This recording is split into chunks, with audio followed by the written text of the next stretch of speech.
ॐ भूर्भुवस्व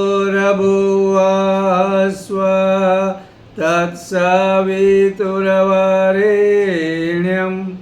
भर्गो देवस्य धीमहि धियो यो नः प्रचोदयात्।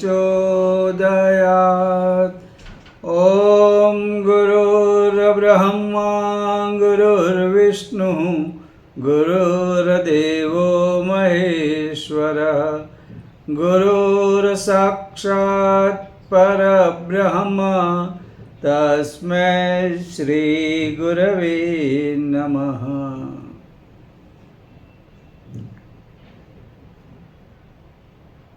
एक बिल्डिंग में अचानक एक बच्चे ने रोना प्रारंभ किया। घर में उसकी माँ नहीं थी, तो बिल्डिंग में एक डॉक्टर थे। उन्होंने आकर उस बच्चे को चुप कराने के लिए प्रयत्न किए। पेट, सीना, आंखें भी चेक कर ली, कहीं पे कोई दर्द है या नहीं, लेकिन न वहाँ पे दर्द था। लेकिन डॉक्टर के पास वह लड़का शांत नहीं हुआ, चुप नहीं हुआ, वो रोते रहा। इतने में वहाँ पे बहुत बड़ा वकील था, जिसकी फ़ी ऐसा कहते हैं आधे घंटे का 1 लाख रुपया लेता था। वो आया और उसने बच्चे को समझाना प्रारंभ किया, ऐसी ऐसी आर्ग्यूमेंट, ऐसे पॉइंट रखे कि बच्चा शांत हो। लेकिन बच्चे ने उनकी कोई बात नहीं सुनी। बाद में वहाँ पे कलाकार आया। उस कलाकार ने बहुत कोशिश की, लेकिन बच्चा चुप नहीं हो रहा। फिर वहाँ पे एक मॉडल थी, वो आई। उसने बहुत कोशिश की बच्चे को चुप करवाने के लिए, लेकिन बच्चा फिर भी शांत नहीं हुआ। फिर वहाँ पे बाजू में कोई काम वाली काम करने आई थी। उसने कहा मैं देख लेती हूँ, मैं अभी शांत करती हूँ। लेकिन उसने भी प्रयत्न किए, वो चुप नहीं हुआ। तो वहाँ पे कोई वृद्धा थी, उसने कहा अरे मैंने बहुत से लड़कों को देखा है, बच्चों को पाला है, मैं चुप करवाती हूँ। तो भी वो बच्चा चुप नहीं हुआ। वहाँ पे एक बहुत बड़े प्रोफेसर थे, उनका नाम था। उसने कहा हटो बाजू, अभी मैं चुप करवाता हूँ। उस प्रोफेसर ने बहुत प्रयत्न किया। जो ज्ञान प्राप्त किया था, जो जानकारी प्राप्त की थी, जो बातें उन्होंने अपने विद्यार्थी को कही थी, सबका प्रयोग किया, लेकिन बच्चा नहीं माना। अब सब परेशान हो गए। बोले इस बच्चे को करे तो क्या करे, ये रोना बंद ही नहीं कर रहा। इतने में अचानक उसकी माँ आ गई। माँ ने बच्चे को उठाया और उलो लो लो उलो लो लो ऐसा कर किया। बच्चा चुप हो गया। सब लोग परेशान। उन्होंने कहा अरे आपने क्या किया, आपने तो बच्चे को उठाया, ओलो लो लो ओलो लो लो ऐसा इतना ही बोला, वो बच्चा शांत हो गया। आपने क्या किया बताओ। कोई हम लोग यहाँ पे प्रोफेसर है, डॉक्टर है, और यहाँ पे मॉडल है, कलाकार है, टीचर है, सब लोगों ने प्रयत्न किया। आपने क्या किया कि बच्चा 2 मिनट में चुप हो गया। तो माँ मुस्कुराई और बोली बस उसके लिए तो एक ही बात है, माँ बनना पड़ता है। माँ बनो और बच्चा हाथ में आते ही चुप हो जाएगा। दूसरा कोई रास्ता नहीं है। माँ बन जाओ और बच्चा अपने आप शांत हो जाएगा। और बात सच है, बात बिल्कुल सच है। माँ के पास ही बच्चा शांत होता है। माँ क्या करती है उसकी कोई व्याख्या नहीं, उससे कोई कार्य प्रणाली भी नहीं कि इस तरह से करोगे तो इस तरह से होगा। ये कोई इंजीनियरिंग नहीं है, ये कोई मेडिकल फॉर्मूला भी नहीं है, ये प्रोफेसर की तरह कुछ सिस्टम भी नहीं है। ये माँ बनना है, माँ है, बच्चा अपने आप शांत होता है। कहने का अर्थ है कि आप कुछ बनते हो तो कुछ चीजें अपने आप होती हैं, उसके लिए आपको कोई प्रयत्न नहीं करना पड़ता है, सहजता से होता है। उसी तरह से कई लोग ऐसे होते हैं,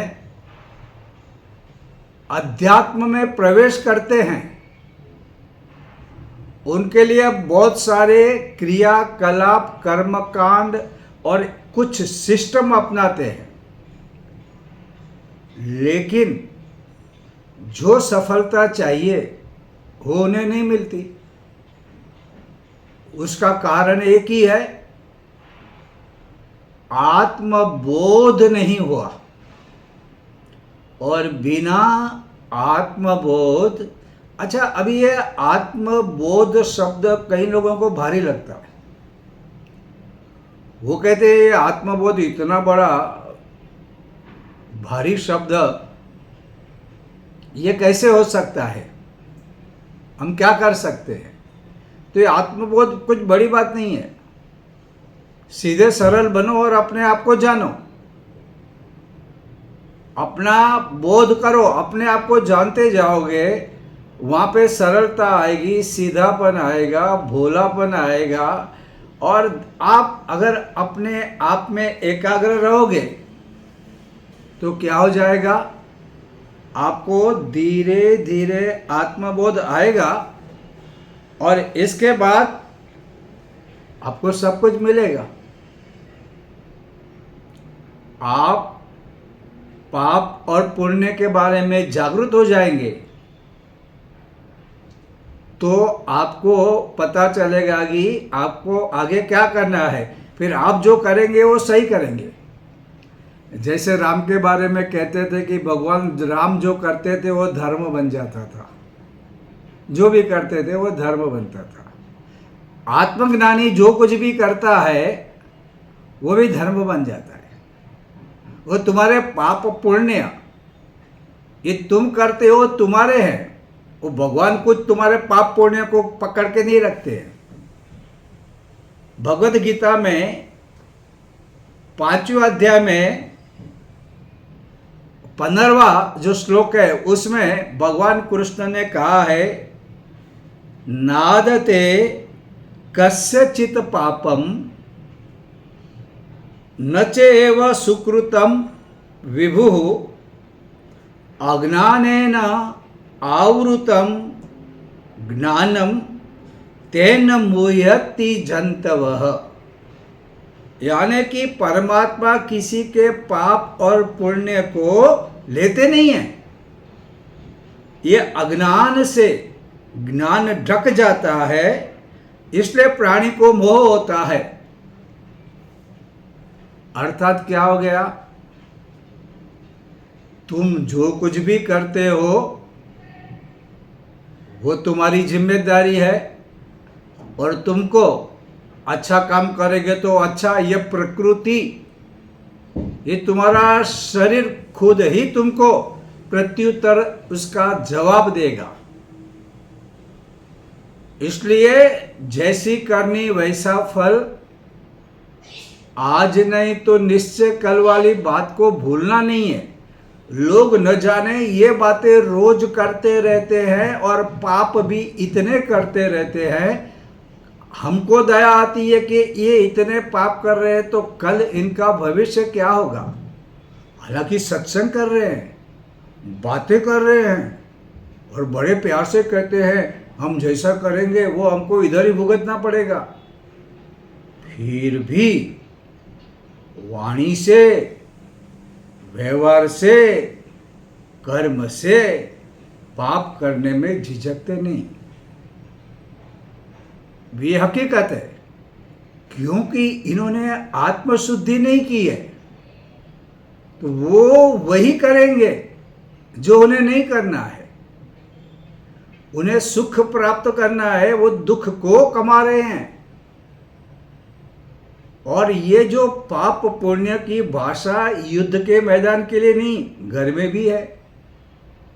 जहाँ पे हम व्यापार करते हैं या नौकरी करते हैं या जॉब करते हैं, और घर में ननद भाभी के झगड़े हो, सास बहू का कलह हो, पति और पत्नी के झगड़े हो, ये सब में जो झूठा काम करता है, गलत काम करता है, वो अपने आप को पाप में बांध लेता है।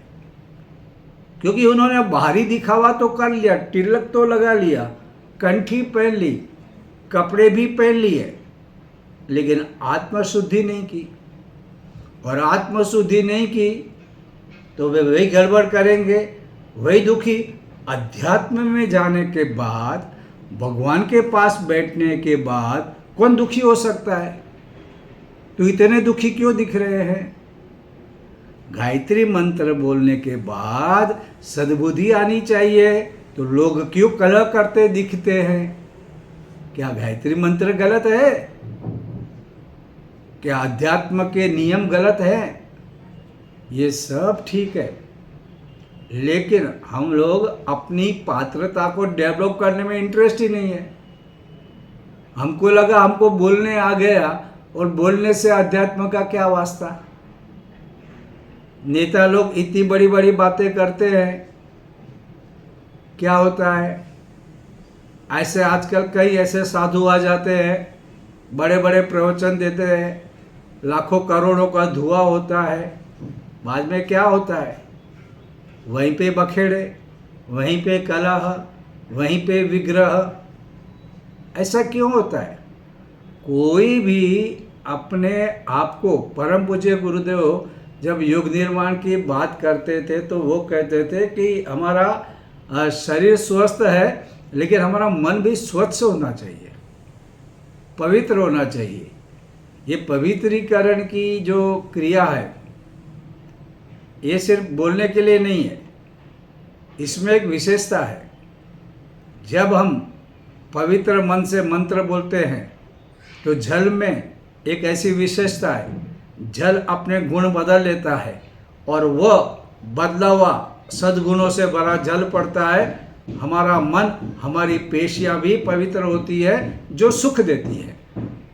और इससे उल्टा, अगर आप गलत करते हैं, आपके अंदर भावना शुद्ध नहीं है, आप अश्रद्धा से कर रहे हैं, अश्रद्धा से किया हुआ कर्म असत होता है, और असत अभी भी सुख देता नहीं, आगे वाले जन्म में भी वो आपको कुछ देने वाला नहीं है। ये हमारे शास्त्रों में, ये हमारे जो संत महात्मा है, परम पूज्य गुरुदेव ने भी ये कितनी बार बताया। और आज भी जब हम अखंड ज्योति पढ़े, हालांकि पढ़े तो नज़र मारने के लिए अखंड ज्योति नहीं है, वहाँ पे जब भगवत गीता की बात होती है तो वहाँ पे सत्य असत्य, आस्था अंधश्रद्धा के बारे में बातें होती है। जब आगे कोई आर्टिकल होता है, वहाँ पे आत्मबोध की बात बार बार रिपीट होती है। पात्रता के बारे में बहुत बार कहा जाता है, क्योंकि परम पूज्य गुरुदेव ने पात्रता को बहुत महत्व दिया। लेकिन हम दूसरों को कह देते, भाई पात्रता है क्या तेरे अंदर, पात्रता डेवलप कर जा। अच्छा, हम लोगों को करना है नहीं करना? मेरा शरीर स्वस्थ के साथ मेरा मन स्वच्छ मेरा करना है।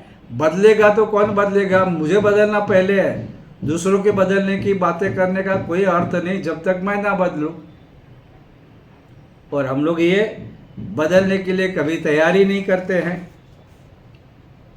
और ये संसार तो विरोधाभास पे चलता है ना, यहाँ पे सुख भी है और दुख भी है, अंधेरा भी है और प्रकाश भी है, अपने भी है और पराये भी है, फूल भी है और कांटे भी है। चॉइस तुम्हारा है। यहाँ चांस पे नहीं, मौका मिला और हमने ऐसा जिया नहीं चलेगा। तुम क्या पसंद कर रहे हो? और यहाँ पे भगवान ने तुमको चोरी दी, तुमको भाई जो अच्छा लगे तुम ले लो, लेकिन फिर एक कंडीशन है, फिर आपने जो कर्म किया उसका फल आपको भुगतना है, आप उससे नहीं बच सकते, कर्मों के फल से नहीं बच सकते। जैसे महाभारत में कहा है कि जैसे बछड़ा अपनी माँ को पकड़ लेता है, हजारों गायों में अपनी माँ को पकड़ लेता है, वैसा कर्म तुम्हें पकड़ लेगा। और आज की भाषा में कहे तो मोबाइल में जो तुम्हारे मोबाइल के लिए मैसेज आता है तुम्हारे नंबर पे, वो तुम्हारे नंबर पे आ ही जाएगा, चाहे वो अमेरिका से आए, अफ्रीका से आए या किसी गांव से आए, वो छोड़ेगा नहीं। वो आपका मोबाइल चालू है, उसको पकड़ लेगा। अगर ये पकड़ सकते हैं तो आपके कर्म आपको कैसे छोड़ सकते हैं। और इसलिए यहाँ पे इतनी ज़्यादा चॉइस है, आप क्या पसंद करते हो और उसका रिजल्ट आपको मिलेगा। वहाँ पे न जान पहचान चलेगी, न तुम्हारी बुद्धि वहाँ पे काम आएगी, तुम कितने सियाने हो, तुम कितने लोगों को मूर्ख बना सकते हो, लेकिन यहाँ पे न तुम भगवान को मूर्ख बना सकते हो, न प्रकृति को मूर्ख बना सकते हो, और अपने आप को भी तुम मूर्ख नहीं बना सकते। दूसरों को बना सकते हो, अपने आप को नहीं। परम पूज्य गुरुदेव ने एक एग्जाम्पल दिया है कि लोग चाहते हैं कि हम पूजा पाठ करें, लेकिन पूजा पाठ करते समय उनको ऐसा लगता है कि अरे अच्छा काम तो करना है, लेकिन इतना खर्च हो जाएगा, पूजा करूँगा तो मुझे इतना घी लगेगा, हवन करूँगा तो घी लगेगा। अच्छा, अब यहाँ पे फूल का भी भाव बढ़ गया है, हार का भाव बढ़ गया है, और कुछ फल भी लाने पड़ेंगे। बाप रे बाप, पूजा तो महंगी पड़ती है। यानी कि कुछ पाना है लेकिन कुछ देना नहीं। आज प्रकृति का नियम क्या है? कुछ दो और फिर प्राप्त करो। परम पूज्य गुरुदेव को उनके गुरुदेव ने कौन सा मंत्र दिया? बो और काटो। First give then take. पहले आप दो, बाद में आप लो। लेकिन लोग कहते नहीं, हमको तो सिर्फ मिलना, हमको देना कुछ नहीं है, लेना है। तो एक ऐसा कंजूस आदमी था, तो वो अपने गुरु के पास गया, तो गुरु ने कहा कि बेटा छोड़ो, तुम मानसिक पूजा करो। मानसिक पूजा में तुझे कुछ खरीदना नहीं, रखना नहीं, सिर्फ मन से तुझे सोचना है। तो आंखें बंद करके बैठ जा, मन से बोल, भगवान को दूध चढ़ा रहा है, भगवान को पुष्प अर्पण कर रहा है, भगवान को मिठाई दे रहा है, भगवान के लिए ये कर रहा है, वो कर रहा है, और इतने में यज्ञ का चालू कर, यज्ञ में तो घी दे रहा है। ये सब मानसिक है, तुझे कुछ नहीं करना है, सोचना है। अब वो यज्ञ में घी डाल रहा है और उसके मन में विचार आता, अरे घी ज़्यादा तो नहीं डाल दिया, और वहाँ पे रुक गया। अब देखो, ये मानसिक है, असल में कुछ घी नहीं है, लेकिन मन में भी वो इतना कंजूस है, मानसिक पूजा करते करते भी रुक जाता है, अरे कुछ घी ज़्यादा तो नहीं डाल दिया। अगर ऐसा होगा तो आपको लगता है प्रभु मिलेगा? जैसे हमने पिछली बार बात की, एक तो पूजा करते हैं और सचमुच में पूजा करेंगे तो भी सुपारी पूजा की चाहिए, तो वो छोटी छोटी गंदी सड़ी हुई सुपारी देंगे। अच्छा, कपड़ा चाहिए पूजा के लिए, तो वो सस्ता वाला कपड़ा देगा कि भाई ये पूजा का कपड़ा है। खुद को सुपारी खानी है तो कच्ची या तो महंगी वाली बड़ी सुपारी चाहिए। लेकिन भगवान के लिए मतलब क्या हो गया? भगवान के ऊपर श्रद्धा ही नहीं है और पूजा कर रहे हैं, और फिर कहते हैं अरे कुछ पूजा का मतलब ही नहीं, कुछ भी नहीं मिला। सब मिलता है, तुम मानो तो सही। If you don't believe you will not get it. आप श्रद्धा ही नहीं रख रहे हैं तो आपको कैसे मिलेगा? लेकिन आप कहते हो कि हमें मिलना चाहिए और हम श्रद्धा नहीं रखेंगे, हम सिर्फ पाने के बारे में सोचेंगे, देंगे नहीं तो मिलेगा नहीं। ये तो प्रकृति का नियम है, पहले दो, थोड़ा दो, ज़्यादा मिलेगा, लेकिन दो तो सही। लोग कहते हैं हम कुछ भी नहीं देंगे, हमको दे। हाँ, भगवान पहले दे तो हम देखेंगे आगे क्या देना ना देना। ऐसा तो चलता नहीं है, लेकिन लोगों की मान्यता वैसी पड़ी है, किधर कुछ देना नहीं है। और ये देने की बात आती है तो लोग बहुत परेशान होते हैं।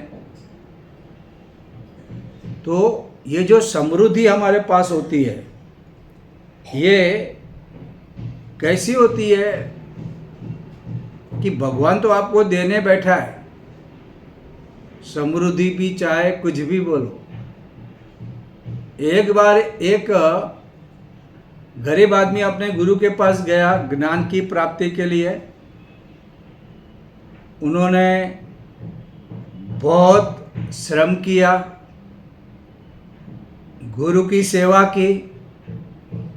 विदाई का समय आया तो दूसरे जो शिष्य थे वे धनवान थे, उन्होंने गुरु दक्षिणा में बहुत सारा धन दिया, बहुत सारे साधन दिए। ये गरीब ये उदास हो गया और गुरु के पास गया और कहा कि मैं तो कुछ नहीं दे पाऊंगा, मेरे पास कुछ भी नहीं। तो गुरु ने कहा 2 दिन ठहर, मैं तुझे रास्ता बताता हूँ। उसने कहा देखो फलाने गांव में राजा है और राजा के पास तू जा। राजा सवेरे सवेरे बैठता है तो जो उससे कोई मांगता है वो दे देता है, जो भी मांगे, जितना भी मांगे, जैसा भी मांगे, राजा ना नहीं कहता। ये बहुत खुश हो गया। अरे बोलता बहुत धन मिल जाएगा, फिर तो मुझे घर संसार चलाने में समस्या नहीं आएगी, कुछ पैसे मैं गुरु को भी दे दूंगा, गुरु दक्षिणा के रूप में दे दूंगा। वो तो बहुत खुश हो गया, अपने गुरु से पता लिया, गांव में गया और वहाँ पे पूछा तो सब लोगों ने बोला वो तो पक्का है, सवेरे सवेरे आप राजा से जो मांगोगे राजा दे देगा। ये खुश होके बैठा। रात को नींद नहीं आ रही उसको, वो प्लानिंग कर रहा है भाई राजा से क्या मांगू, राजा सवेरे आएगा, मैं राजा से क्या मांगू, कितना मांगू।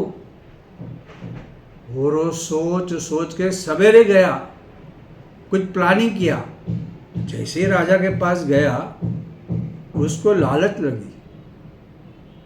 उसने जो प्लान किया था कि भाई मैं 25-30 सोना मार मांगू, वहाँ पे बोला राजा तो देने वाला है तो 25 क्यों मांगू, 100 क्यों नहीं मांगू। वो जैसे 100 मांगने गया फिर विचार आया 100 काय के लिए, 500 क्यों नहीं। ऐसा करते करते राजा ने बोला मांग, तुझे क्या चाहिए। तो उसने बोला एक काम करते हैं, आज नहीं मैं कल फिर से हिसाब करके आता हूँ। राजा ने बोला ठीक है। दूसरे दिन वो राजा के पास गया सवेरे सवेरे और उसने बोला कि मुझे एक गांव दे दो, मुझे $1000 दे दो, डॉलर मतलब सोना मोहर दे दो। और फिर लगा नहीं ये तो कम है, और उसके मुंह से निकल गया राजा मुझे तेरा राज्य दे दे, तेरी रानियां दे दे, तेरा धन पूरा का पूरा मुझे दे दे। राजा ने सुना कि ये तो भटक गया है, राज्य भी चाहिए रानियां भी चाहिए, ये तो कुछ गलत फायदा उठा रहा है। फिर भी राजा ने कहा ठीक है चल, दिया, ले राज्य ले, ये रानियां ले, चल। अब जैसे बोला तो ये डर गया, क्योंकि इसके पास 10 पैसा संभालने की भी ताकत नहीं और पूरा राज्य बोला, राजा बोला लेके जा। और इतनी शानदार रुबाबदार रानियाँ जिसे आंख मिलाना भी मुश्किल, वो रानियाँ को भी लेके जा बोल दिया उसने, राजा ने। ये पसीना पसीना हो गया और डर गया। डर के मारे वो वहाँ से भाग गया। वो भाग के अपने गुरु के पास गया, बोला कि ये तो बहुत दिक्कत हो गई, मैं मांगने गया, मुझे लगा ज़्यादा ज़्यादा, और राजा ने हाँ बोल दिया, अब मैं क्या करूँ? तो गुरु ने बोला, बेटा ये तुझे समझ में आया, धन सब कुछ नहीं है, तू मेरा सच्चा शिष्य बनना है तो मैंने जो विचार दिए, मैंने जो जीवन जीने का तरीका सिखाया, तू वैसा जी। धन जरूरी है लेकिन धन सब कुछ नहीं है। और अगर तू जीवन जिएगा तो धन अपने आप आएगा। धन में कोई दिक्कत नहीं है, धन कोई बहुत मुसीबत वाली बात नहीं है, वो तुझे मिलेगा, लेकिन तुझे वैसा जीना पड़ेगा, श्रम करना पड़ेगा। और जो कुछ भी मैंने तुझे सिखाया है उसका पालन करना पड़ेगा। ये सब अपने आप होता। और गुरु ने कहा कि बेटा तेरे अंदर वो शक्ति है। फिर उसने अपने शिष्य से पूछा, बेटा कोई फल होता है तो उस फल में कितने बीज हैं? वो गिनना मुश्किल होता है, लेकिन फिर भी हम गिन सकते हैं कि भाई ये फल में इतने बीज हैं, इसमें इतने सीड्स हैं। हम मेहनत करके शायद गिन पाए, लेकिन हमको ये कभी पता नहीं चलता कि एक बीज उठाया, उस बीज से कितने वृक्ष बनेंगे, कितने फल बनेंगे और कितने नए बीज बनेंगे, इसका अंदाजा हमको नहीं आता। क्योंकि एक बीज में ही एक महान वृक्ष, अनेक अनगिनत फल छिपे पड़े हैं। उसी तरह हर एक मानव में इतना कुछ छिपा पड़ा है, इतनी सारी चीजें उसके अंदर हैं, इतनी शक्तियां हैं कि तू कुछ भी बन सकता है। तेरे पास कोई लिमिट नहीं है, तू सीमा से बाहर जा सकता है। अपने आप पे भरोसा रख और जो कुछ भी गुरु ने सिखाया है, जो ऋषियों ने सिखाया है, उस मार्ग पे चल। कुछ भी असंभव नहीं, किसके पास मांगने जाने की भी जरूरत नहीं। तो अगर जिएगा तो तू दूसरों को देगा। और वो शिष्य समझा, वो कुछ ही सालों में वो धनवान भी बना, ज्ञानी भी बना और परोपकारी पुरुष भी बना, और उसने न जाने कितना दान किया। ये सब संभव है, हम प्राप्त कर सकते हैं, और इसमें कोई आश्चर्य भी नहीं है। इसलिए अपने भीतर की शक्ति को जानना, मानना, भरोसा करना और उस पर कार्य करना, तो यहाँ पे सब कुछ संभव हो सकता है। आज के लिए बस इतना।